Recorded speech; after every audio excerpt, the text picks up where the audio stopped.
Bismillah ar-Rahman ar-Rahim. Alhamdulillahi Rabbil Alameen. Wa sallallahu ala Muhammadin wa alihi tahirin. اللهم صل على محمد وآل محمد. The point that the Prophet had such capability and power is the matter of consensus, and there is no doubt about it.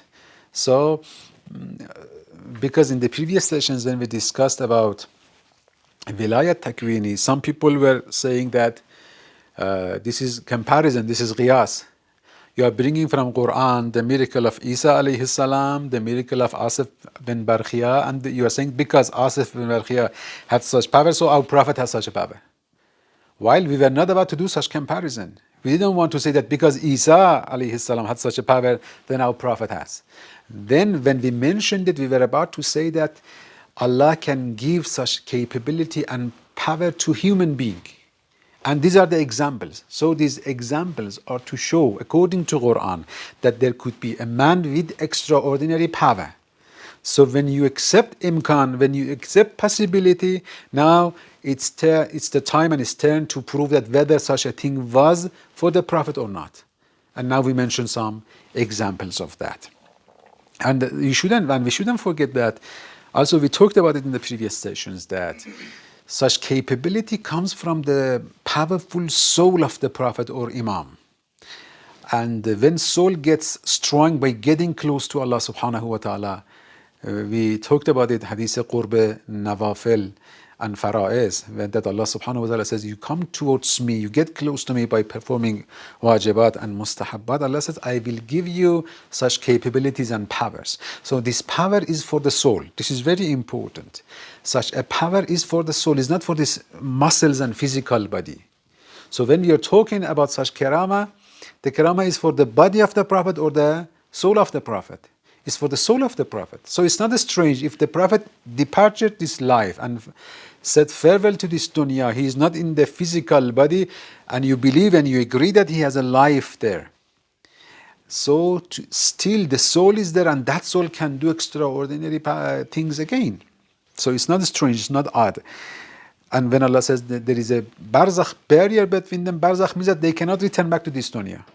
But if they cannot come back to this dunya, doesn't mean that they are disconnected and they don't have any attention or they cannot hear you. We talked about the proofs that they hear you while you are there. Not only the Prophet, even ordinary people who die, they can hear their relatives, they can see their family, and this is not only for awliya and for the Prophet. So the matter is that when they do such extraordinary things, it is by the power of the soul, as it has been mentioned from Imam Amirul Mu'mineen alayhi salam in different places, in Shia books and also in Sunni books.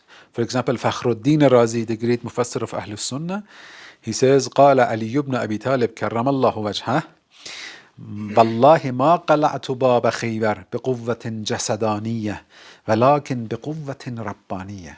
I swear to Allah that when I uprooted and lifted the door of Khaybar, it was a door of a stone, was very heavy. And it was not the capability of a single man to lift such a thing. Imam said that when I lifted that door, it wasn't these muscles and bones that lifted that door. It was the soul. بِقُوَّةٍ رَبَّانِيَّةٍ. It was a power coming from Allah. Allah gave me such a power. At-Tilmisani al-Burri passed away 644, another Sunni scholars. He narrates from Imam Amirul Mu'mineen, Wallahi maqtala'atu baba Khaybar biquwwatin jasadaniya. It wasn't this muscles and physical body to lift that door. Qazi Azuddin E.G., he is the well-known Ash'ari thinker and mutakallim. He is, you can say, one of the turning points of Ash'ari thinking. He says that he narrates the hadith and he doesn't reject it, that Imam alayhi salam said, ما قلعت باب خيبر بقوة جسمانية. It wasn't jismani, it wasn't the material and physical body. ولكن بقوة إلهية. It was a power coming from Allah subhanahu wa ta'ala. He mentions this in Kitabul Mawaqif, volume 3, page 628. So when Allah subhanahu wa ta'ala gives such a power, the power is for the soul.